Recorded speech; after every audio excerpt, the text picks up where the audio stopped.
Pura Kehen yang terletak di Desa Cempaka Bangli menjadi salah satu objek wisata spiritual di Bali. Pura Kehen memiliki banyak keunikan yang dikagumi pengunjung.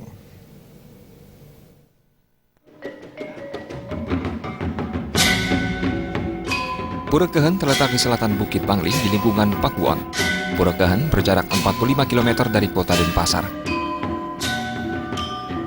Pura Kehen ini memiliki beberapa keunikan, salah satunya pada pintu masuk pura yang tidak menggunakan candi bentar seperti Pura Kayangan Jagat di Bali pada umumnya.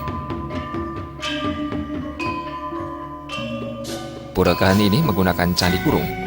Keunikan Pura Kehen yang lainnya adalah keberadaan balai kulkul pada batang pohon beringin. Salah satu wisatawan yang berasal dari Spanyol, Ursula Siebert, mengaku senang bisa berkunjung ke Pura Kehen. Ursula juga menyatakan dirinya akan menceritakan keindahan Pura Kehen kepada kerabatnya di tanah air.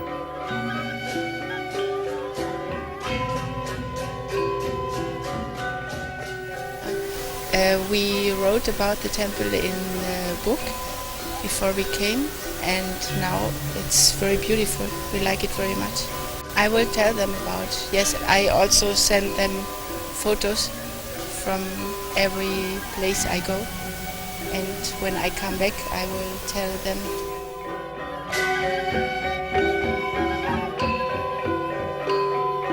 Suasana Pura Kehen ini juga sangat sejuk.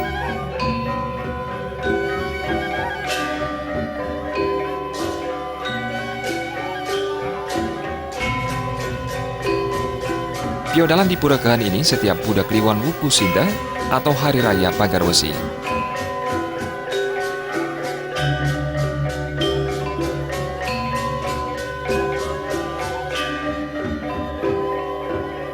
Agung Ria dan Riase balik.